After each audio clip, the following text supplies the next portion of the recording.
Good morning to all of you.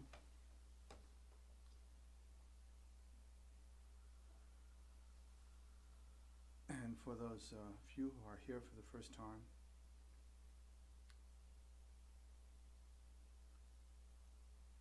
welcome. Our schedule this morning is our usual Sunday morning schedule.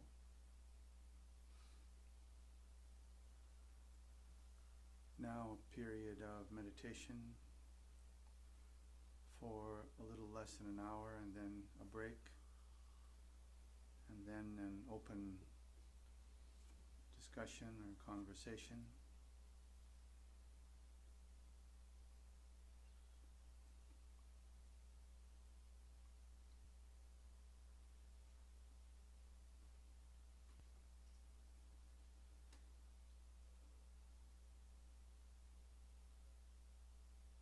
Our meditation this morning is the practice of calm abiding.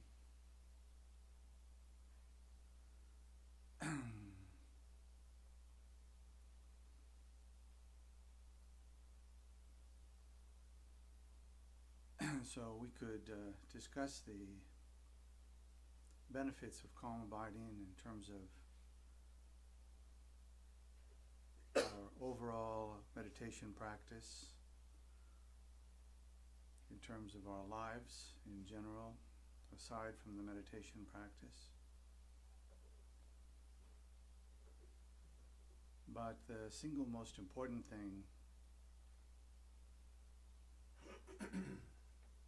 is that without a mind which is still, without the ability to allow the mind to relax and rest without distraction,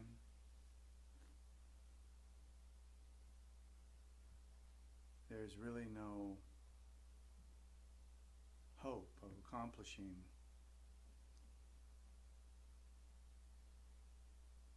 the meditation itself.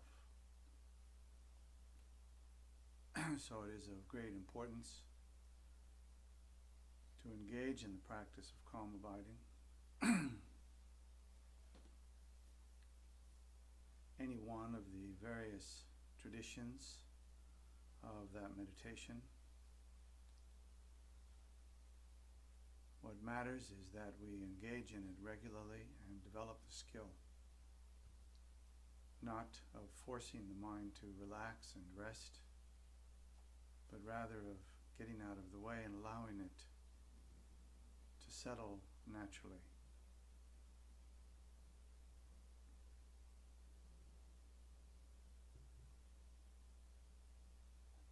So we begin the practice with settling the mind on some object. The object could be some small thing in front of you,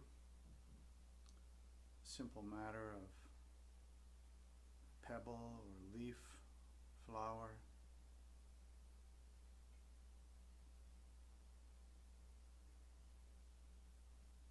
Could be an imagined object, like an image of the Buddha.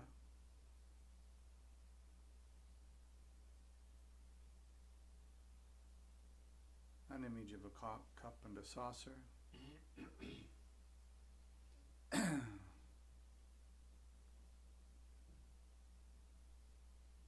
Could be the sensations that we feel on the periphery of our bodies. Almost any object is suitable as a place to park your awareness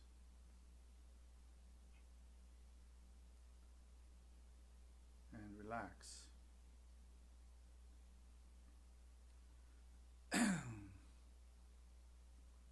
Commonly we use our breath. The breath has certain advantages. Perhaps principal amongst them is that we have it with us all the time.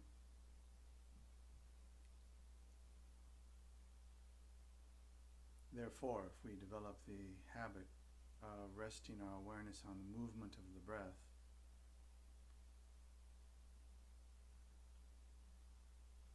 then we gradually develop the ability to meditate in almost all circumstances. Even during conversations,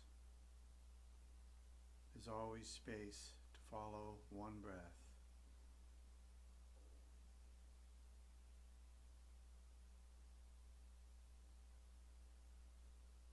So we'll begin this morning by also turning our minds from all of our worldly concerns, which is the first principle and in some sense most important thing to be able to do, for even just this hour to leave behind all of our other concerns and focus on the meditation practice itself. Even if we have no idea what the benefit might be, without leaving behind all of our other concerns, we'll never have the experience.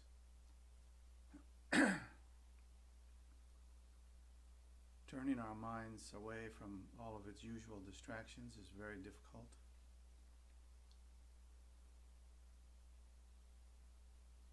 So we begin first by providing ourselves with a distraction.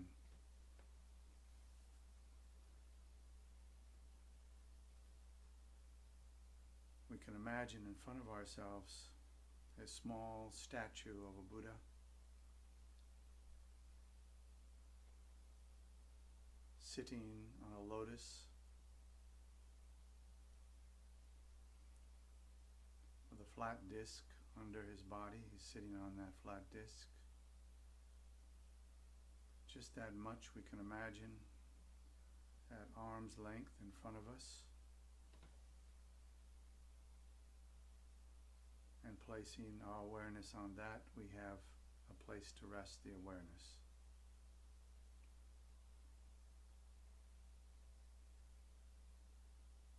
So simple.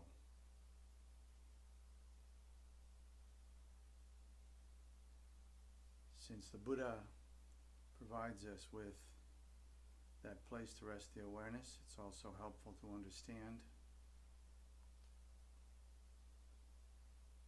that the thrust of the tradition itself is to recognize our own innate potential and allow it to manifest.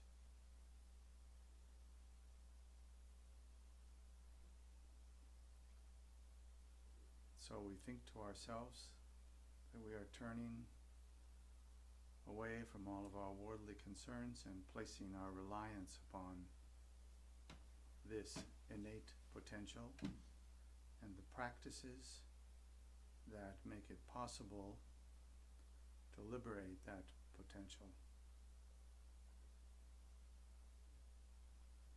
Then, of course, there are the teachings of the Dharma, teachings of the meditation practices and about the tradition in general, so we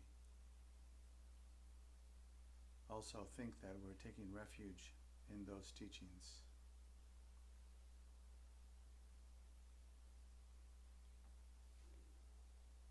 And finally,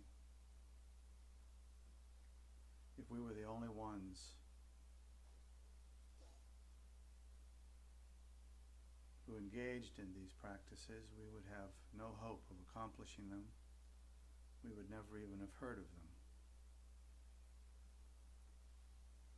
So the great, vast community of individuals around the globe who are at this very moment engaging in these practices, we go for refuge in our relationship with them. That relationship, even without meeting them face to face, will bear the necessary results to bring our spiritual path to full fruition.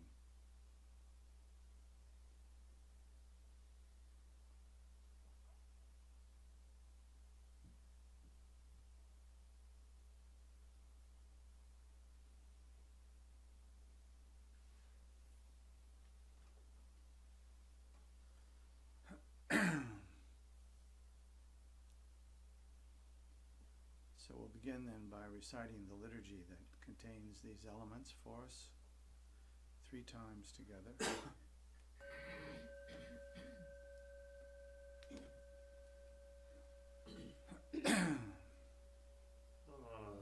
Until the summit of enlightenment is reached, I and all beings go for refuge to the sources of true refuge. I will now practice the absorption of calm abiding in order to release all beings from their particular suffering and establish them in lasting peace and happiness. Until the summit of enlightenment is reached, I and all beings go for refuge to the sources of true refuge. I will now practice the absorption of calm abiding in order to release all beings from their particular suffering and establish them in lasting peace and happiness. Until the summit of enlightenment is reached, I and all beings go for refuge to the sources of true refuge. I will now practice the absorption of calm abiding in order to release all beings from their particular suffering and establish them in lasting peace and happiness.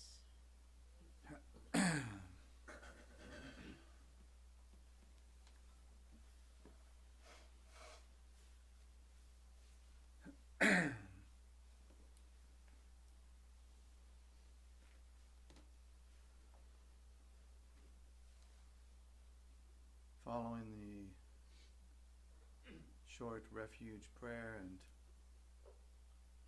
the aspiration to accomplish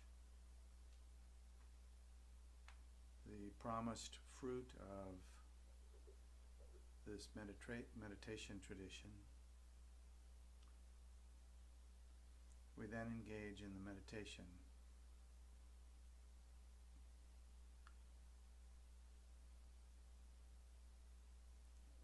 If you're fresh to the tradition, then it can be helpful to begin with the breath.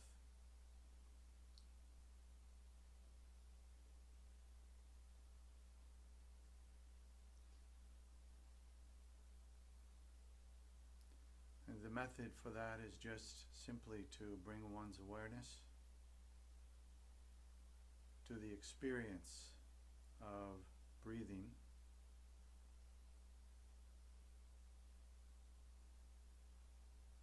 by observing our breath as it comes and goes,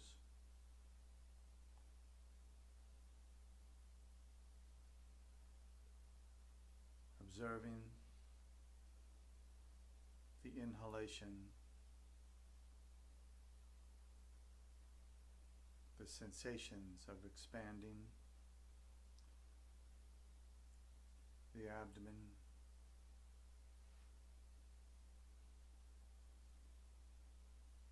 and the exhalation when our torsos contract a little bit.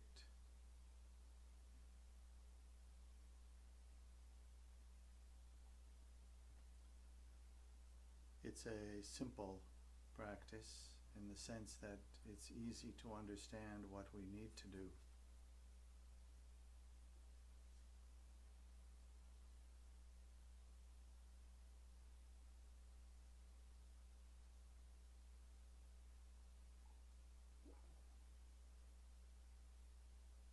The trick is to place our awareness as just now instructed, placing it on the breath, and just relaxing into that place of following it. And from time to time, when we're distracted, there'll be a moment when we recognize we've been distracted. The recognition of being distracted is perhaps the single most important part of the meditation. At that moment, you make a critical decision to go with the meditation or to go with the distraction.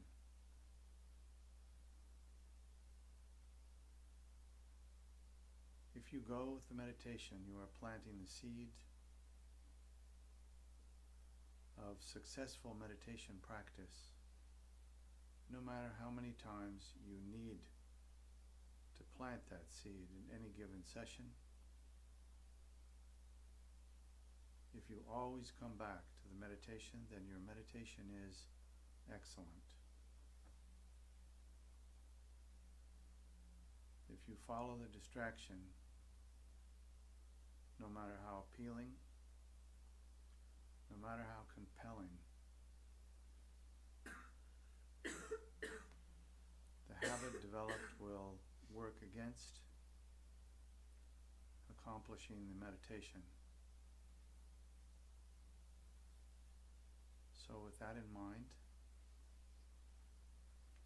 follow the breath, return when distracted, repeating that over and over for the duration of the session.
Just a quick stretch if you wish.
By this virtue may I quickly realize Mahamudra and establish all beings without exception in this state.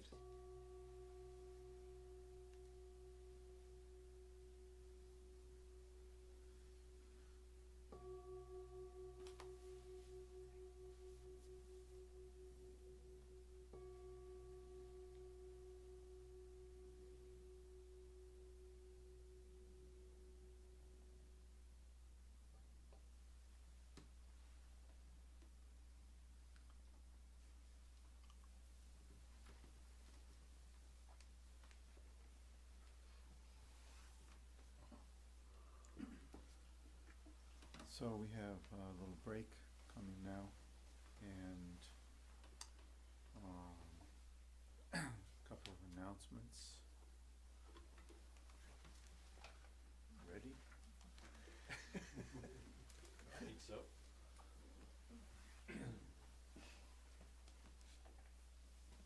Coming up on Saturday, June 4th is the Buddhist Festival in the Park, an annual event. At least I think it's been annual for quite some time now. That's over Colonel Sumner's. It's 11 to 4. We will have a little booth there, along with all the other, not all the other Buddhist groups, but at least quite a few, so you can have a chance to see what else is going on in the Portland Buddha Dharma scene. It's a great thing to do. Stop by and visit the people who are looking after the booth for KCC. We also have the plein air painting series out at SCOL, which Jeff Gunn is the expert in all things related to that. So you have a chance to talk to him. If you, I don't know how many different media are welcome, but I'm sure there's painting. It's kind of, yeah, okay. So if you're artistically inclined, talk to Jeff. It's a wonderful place to go in any case. Just if you just went out and pretended to paint, held a brush and some paper or something, and just looked around and used it as an excuse to just sit there for a while, I think it would be worth the price of admission. Totally. And just so try to encourage people. It's like I signed up to do it, and I am a beginner. So Mary needs company. Yeah, I'm company, so it'll be great. Thanks to Jeff for organizing that. It's a great inspiration. Actually, Jennifer Cox organized it. Oh, she organized it. And there's two other instructors. There's four sessions across the summer, one in June, one in July, one in August, one in September. And the other two instructors are also excellent instructors. So And you could just do one, or? you could do one, you could do all four. You could, and I think there are discounts available if you do. If you do three, there's a different kind of discount. You do all four, there's a different kind of discount. So tell your friends also. It'd be nice to bring people from outside the Sangha into it. Other things on the list are coming up quite soon, June 18th to the 25th. That's when I will be leading a Chenrezig retreat to do the practice that we do. Come to first Sundays, you'll know that every other first Sunday we do the Chenrezig practice. So this will be an opportunity to step into that in more depth. And there's nothing like doing practice for a week or so. It's not like doing it for one day, and it's not like doing it for a month, but it's someplace right in this wonderful spot where you have long enough time to just let the waters part in your life.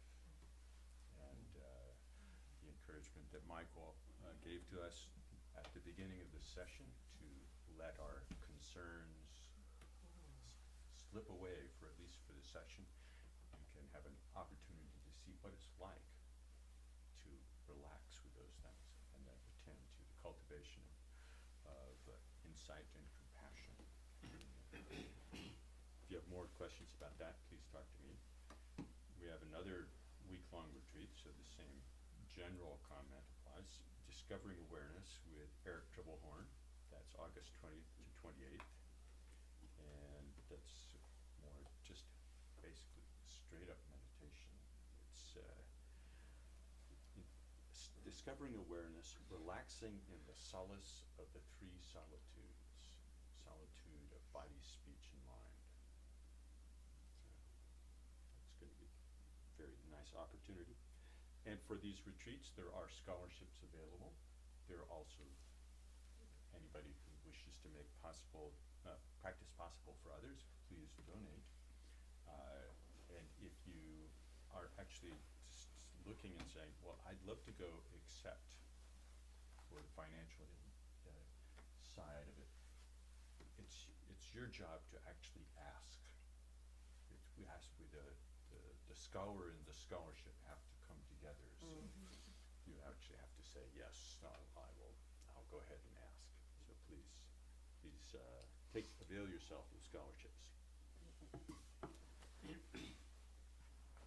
And we're hiring a full-time staff member out at the retreat land. So if just sitting there with a blank canvas and looking around is not enough, you can actually plunge in and take part in all the things that are needed to make the 3-year retreat alive and well from the practical side. All right, so good enough. Brooke. A reminder that the Young Adult Meditators group meets the first Friday of every month here at KCC. So that's coming up this coming Friday the 3rd, I think. It's from 7 to 9, and if you're curious, you can talk to me.